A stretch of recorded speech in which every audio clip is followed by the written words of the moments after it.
Asheville. From New York, this is NBC Nightly News with Jane Pauley. Good evening. The deposed Shah of Iran, Mohammad Reza Pahlavi, died early this morning in Cairo. Doctors called his wife, Empress Farah, and 3 of his 5 children to his bedside last night when he suddenly began to hemorrhage. That was the direct cause of death. It was a side effect of the cancer that brought him to New York for treatment last October, inspiring the seizure of the U.S. Embassy and the hostages in Tehran 9 months ago. The Shah died in exile, but as NBC correspondent James Compton reports, his friend Anwar Sadat will give him a state funeral. Mohammad Reza Pahlavi, once called King of Kings, Shah of Iran, Shadow of the Almighty, was a pale and haggard man, weakened by cancer when he came to Egypt in March. President Sadat said it would be the Shah's last home. He lived just 4 months, occupying one of the opulent palaces of Egypt's former king, Farouk. He never fully recovered from the infection and fever that followed removal of his spleen in Cairo. He was hospitalized again in late June, fighting infection, jaundice, and blood poisoning. While he struggled for his life, officials issued optimistic bulletins, but a tomb was also being prepared in a Cairo mosque.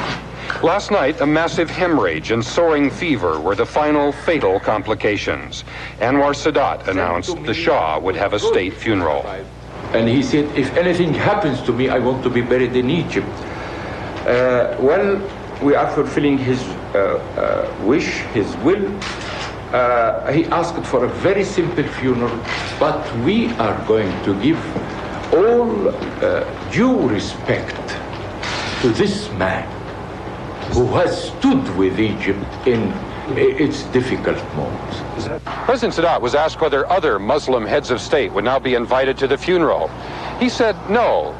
Should those who were not ready to help the Shah in his hour of need now want to come and pay tribute, they would be politely turned away. James Compton, NBC News at the Egyptian Military Hospital, Cairo. Iran radio reported the death of the Shah this way. Music was interrupted and an announcer came on the air and said, Mohammad Reza Pahlavi, the bloodsucker of the century, has died at last. Iran's President Bani Sadr was quoted through a spokesman as saying the Shah's death changes nothing in Iran's relations with the United States or the fate of the American hostages. And outside the U.S. Embassy in Tehran, 2 jubilant armed Revolutionary Guards flashed a victory sign as they held up a newspaper proclaiming the Shah's death. Throughout the Shah's long bout with cancer, the months of surgery, convalescence, complications, more surgery, there has been speculation whether his death might break the hostage impasse. Well, today the White House reacted with caution. Here's Marvin Kalb's report. What Jody Powell, the White House press secretary, said is what other officials are saying too. That it is, as he put it, almost impossible to predict what effect the Shah's death will have on the hostage crisis. In the past, the militants holding the hostages had demanded the return of the Shah and his wealth and an apology from the U.S. government. But in recent weeks, this set of demands has rarely been emphasized. Instead, the focus in Iran has been on saving the revolution from utter self-destruction. Khomeini has given Parliament full responsibility for deciding what to do about the hostages. A new prime minister has now been named, and if and when he selects his cabinet, and it is approved by Khomeini, perhaps then the Parliament will turn to the hostage crisis. What it will decide is an open question, but officials here believe they see a positive trend in Iran toward resolving the crisis. So that nothing is said here that might disrupt this possible development, the official U.S. government response to the Shah's death was deliberately muted. A spokesman here reading a pre-canned obituary statement expressing the president's personal sympathy for the Shah's family, but neither praising nor condemning the deceased monarch, adding only that a new era now begins in Iran. Underlining the political differences on this subject between the president and his Republican challenger, Ronald Reagan did not hesitate to salute the Shah. Shah was a loyal and longtime friend and ally of the United States, stabilizing influence in the Middle East, and that he had worked tirelessly throughout his reign to improve the economic standards of his people. At this point in the campaign, no one really knows whether the hostage crisis will end up helping or hurting the administration. Marvin Kalb, NBC News, the State Department.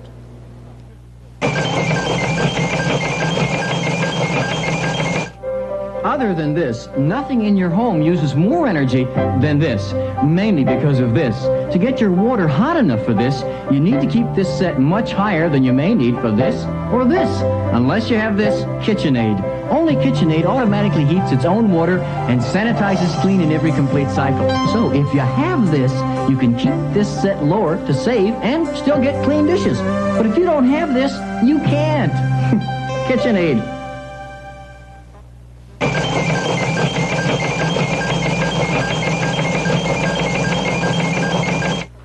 Surprise! A cereal as wholesome and delicious as my grape nuts. Really? As grape nuts? But I love flakes. It's made with natural wheat and barley, vitamin fortified. Sounds wholesome, but I love flakes. Ta-da! Grape nuts flakes. Grape nuts is crunchy and nutty tasting. How will these taste? Delicious taste. Mmm. Light, crispy. Glad I discovered it. Me too. Grape Nuts and Grape Nuts Flakes cereals. Equally wholesome, deliciously different.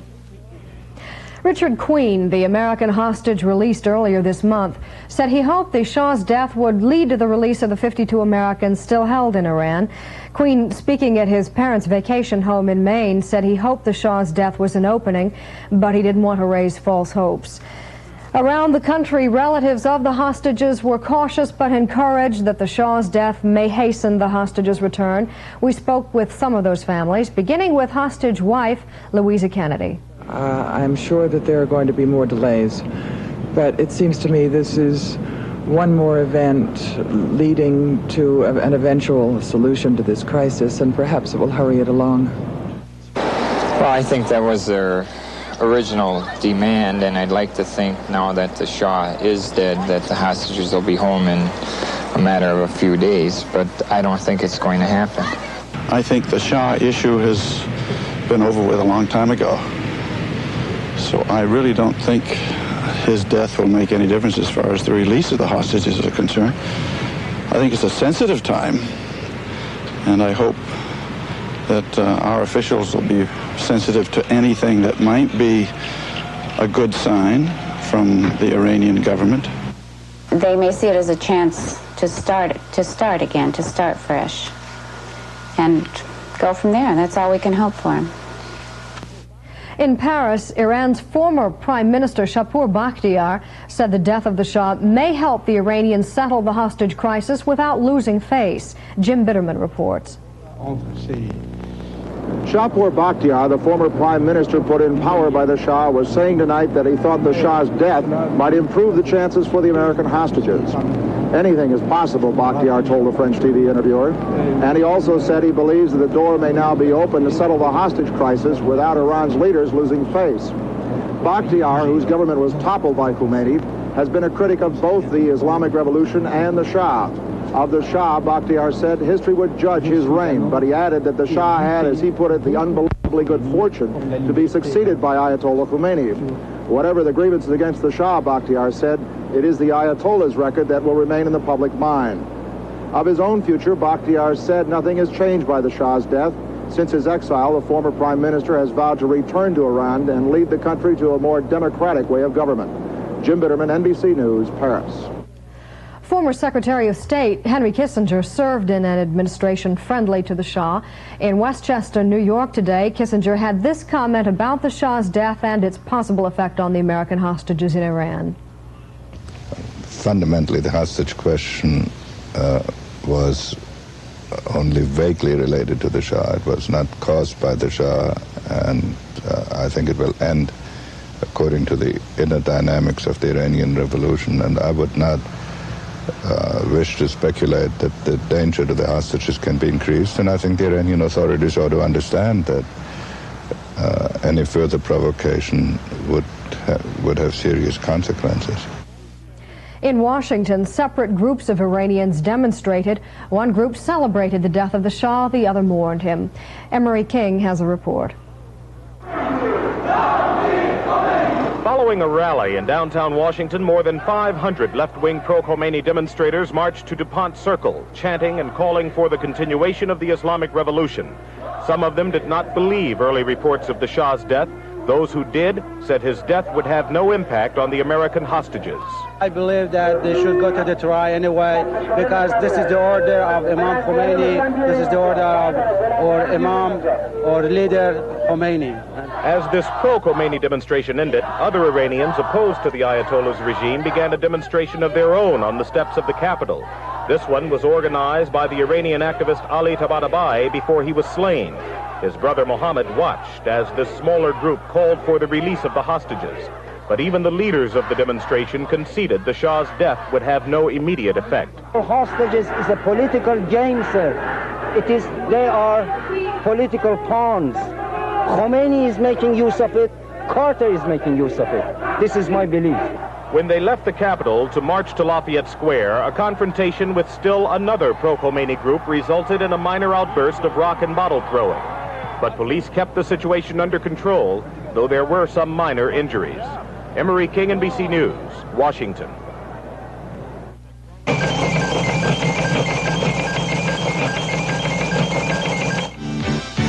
Come on home to Chevrolet, come on home today. Hazel Stain, she came home. I traded in a Toyota for my new Monza Coupe. I happen to think Monza is a very stylish car, and it rides beautifully. Not only did Hazel Stange come home, but in the last calendar year, more people have traded their foreign cars for Chevrolet than any car, foreign or domestic.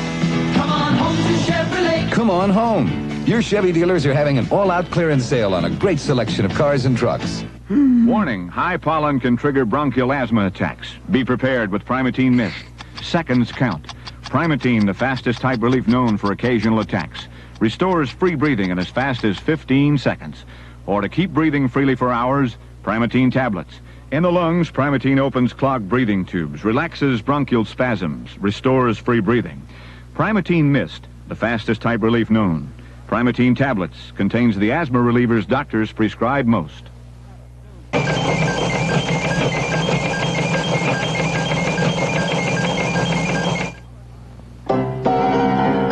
The good old summertime. Sun, fun, swimming, and the summertime itch.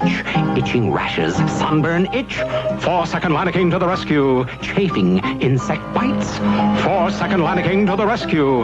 In just 4 seconds, Lidocaine's itch-stopping anesthetic starts to relieve the itch. Its antibacterial action helps speed natural healing.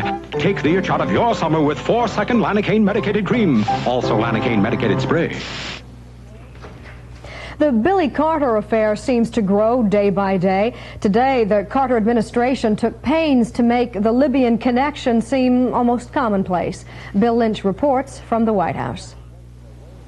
The White House today tried to deflect attention away from Billy Carter's Libyan connection to that of some members of Congress. Press Secretary Jody Powell used a network appearance to suggest the Senate Investigating Committee also take a look at senators who have accepted financial rewards from Libya.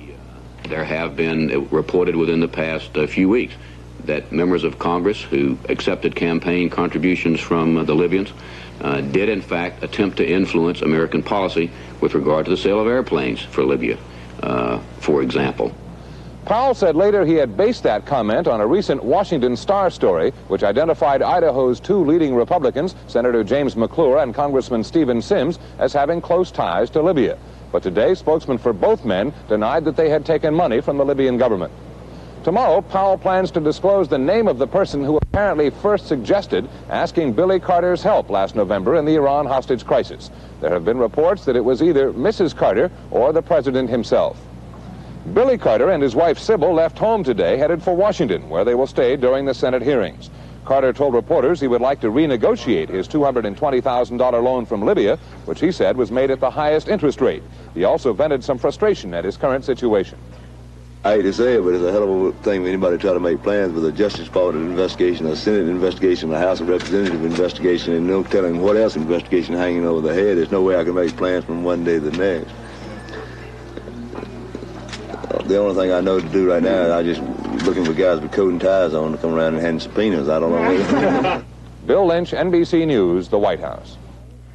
President Carter's problems with his brother Billy have led to a move to open up the convention when the Democrats meet in New York City next month. Mr. Carter already has a majority of the delegates, but an open convention would allow them to choose a different candidate. For more on the open convention movement, here's Rebecca Sobel. Maryland Congressman Michael Barnes said in the past 12 hours he's received more and more support for an open convention from senators and governors across the country. I talked at some length with Governor Kerry, and I'm not reluctant to say that because he's been for an open convention for a long time. I haven't spoken to Governor Lamb. I understand from others, purely indirectly, that he's very interested in this concept of an open convention. I understand that El Grasso is meeting, I think, with some of my colleagues from the House, some of the Connecticut members, to discuss the possibility of her supporting an open convention. But Barnes said Democratic congressmen will meet tomorrow to plan for the strategy.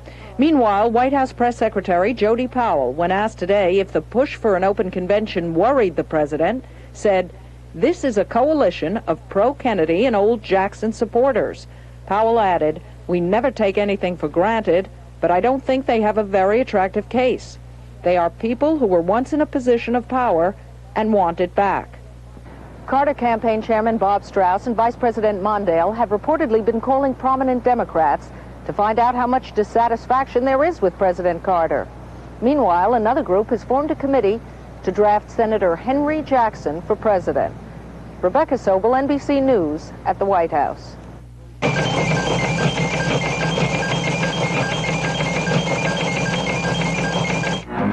It's coming. It's taking over in offices coast to coast. It's the paper blob. It's packed with important papers that should move out of your office fast, but can't get loose. This is a job for Federal Express. For as little as $19, we'll pick up your important papers and deliver them clear across the country overnight, so you'll never have to worry about the paper blob again. Federal Express, when it absolutely positively has to be there overnight.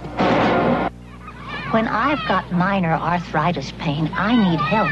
So I turn to the warming power of Bengay. Bengay's got warming power. I apply right where it hurts. I rub in Bengay and feel that glorious warming power really deep, drawing the pain right out for hours of relief. No wonder Bengay is America's #1 selling arthritis rub. It's got warming power. When arthritis pain grips you, break the grip of pain with Bengay.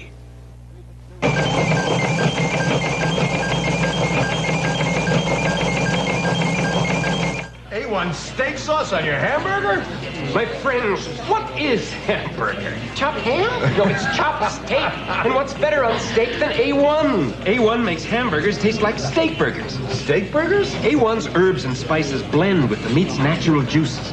It's juicy and tastier. Best hamburger I ever had. A1 on hamburger? My friends, what is hamburger? A1 makes hamburgers taste like steak burgers. A boarding house fire in Bradley Beach, New Jersey killed 23 people last night, most of them elderly and mentally handicapped. When the fire escape route that they had been taught to use was blocked by fire, they went back to their rooms and locked their doors. Gerald Harrington has a report. At the Brinley Inn in Bradley Beach, New Jersey today, firemen were keeping back the spectators as the investigation into the fire and the cleanup continued. The Brinley Inn was a community home for the mentally handicapped. One fireman said they must have panicked and locked themselves in their rooms. He said, "Every door I kicked in, I found a body." The fire started in the basement and quickly climbed the 4 stories of the 55-year-old wood structure. Smoke detectors screamed the alarm, but there was no sprinkler system to answer. By the time the first of the volunteer firemen arrived, Keith Diello said it was too late. The same, there were people at the window screaming, and then the smoke went by and it just disappeared.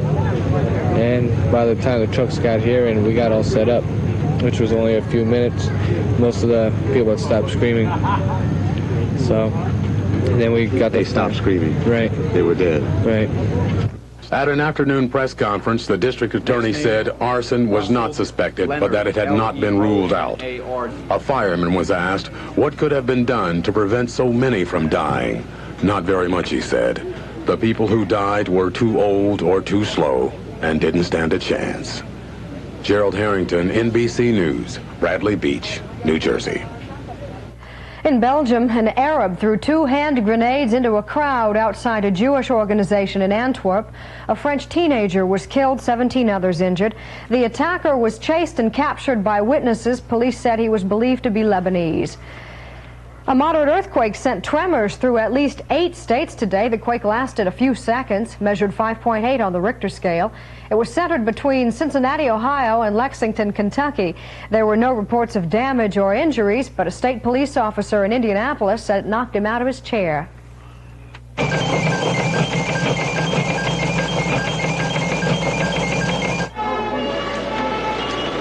Excuse me?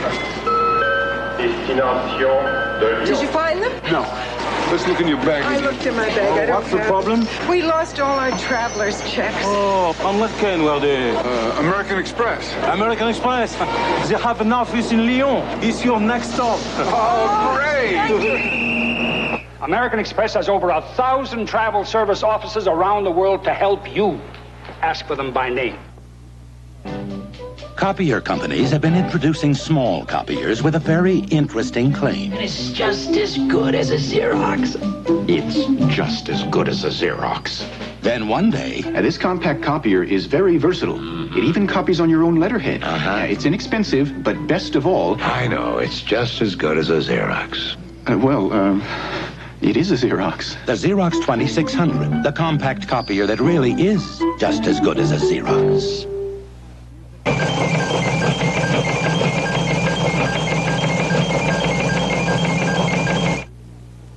How old am I? You can't tell from my hands. See, no unattractive age spots to give me away because of Esoterica medicated cream. Esoterica works below the skin surface to help safely fade brown spots that appear as we grow older. If you use it every day as directed, in 6 weeks your skin can be clearer and younger looking. Look at your own hands right now. Try Esoterica for skin that says beautiful things. Mohammad Reza Pahlavi, for 40 years he sat on the peacock throne, and today he died in exile, a man without a country.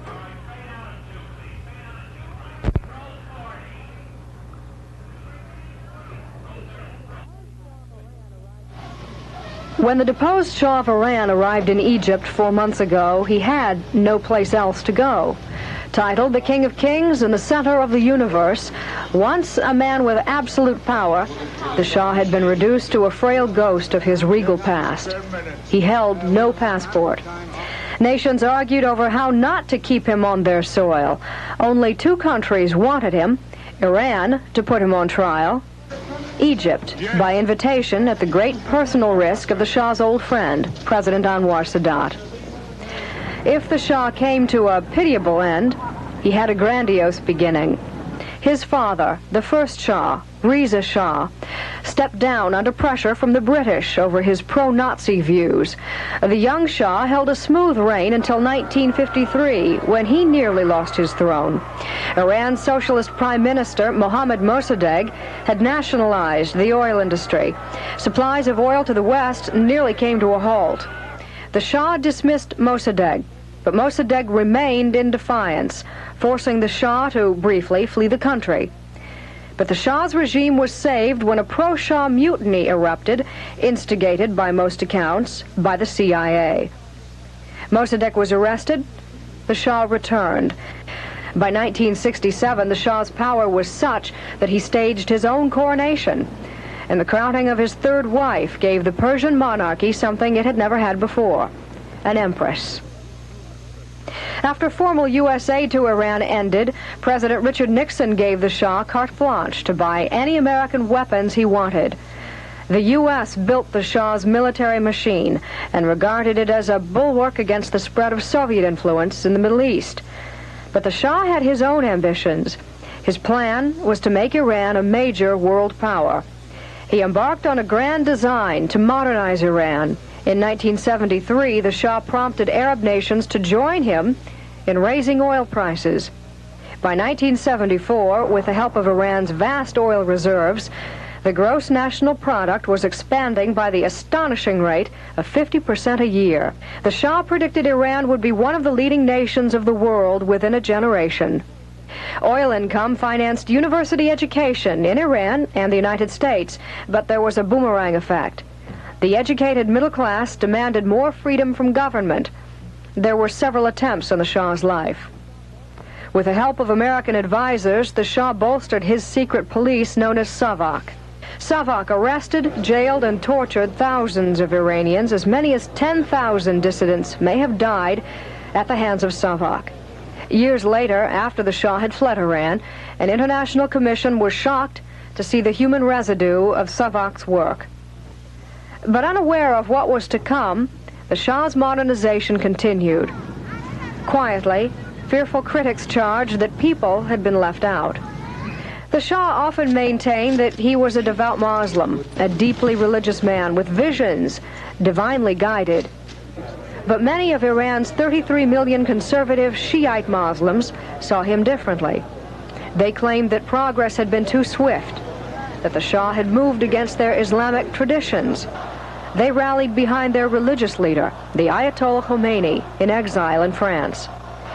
The Muslims took to the streets. Iran was besieged by strikes and riots. The Shah made concessions to his Muslim opposition, but the protests only grew louder. Oil production was threatened. There was increasing violence. In September 1978, the Shah imposed 6 months of martial law. In an interview with NBC News, he talked about what went wrong. Too much progress, too much purchasing power, maybe not enough consumer goods, inflation, and also mistakes of the administration who were riding too high. They should have paid more attention to the people. But that hope faded on the streets of Tehran as the people rose in revolution. The Shah sought to temporize by putting more power in civilian hands. Too late. His people would be satisfied with no one but Khomeini. And so, in January 1979, the Shah and his family, and much of their incalculable wealth, fled Iran. But the Shah could not escape the events he set in motion. His stay in a New York hospital angered the Iranians. American hostages were seized. The Shah and his wealth demanded his ransom. From that moment, the Shah became a pawn in world events, until even the sight of his final days was governed by happenings out of his control. A king who once ruled with total power, finally, a sick man awaiting his fate. NBC News will present a special program on the life of the Shah and his death and its significance tonight at 11:30 p.m. Eastern Time, 10:30 Central. I'm Jane Pauley. Be back Monday morning on Today. Until then, good night.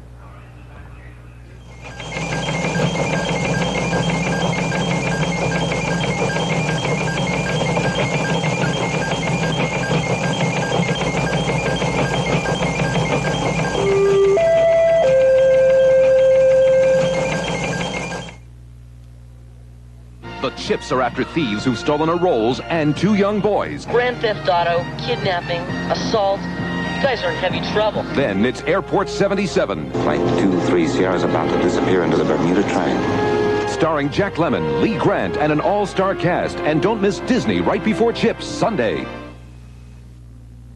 Give me a mountain and nothing to do. Give me the sunshine, give me your dew. Give me something simple and true. All I need is sunshine and smooth, refreshing mountain dew. Yeah, give me a river, give me a dew. Give me my good friends, give me a dew. Give me the sunshine, give me a dew. Unemployment in America today is staggering.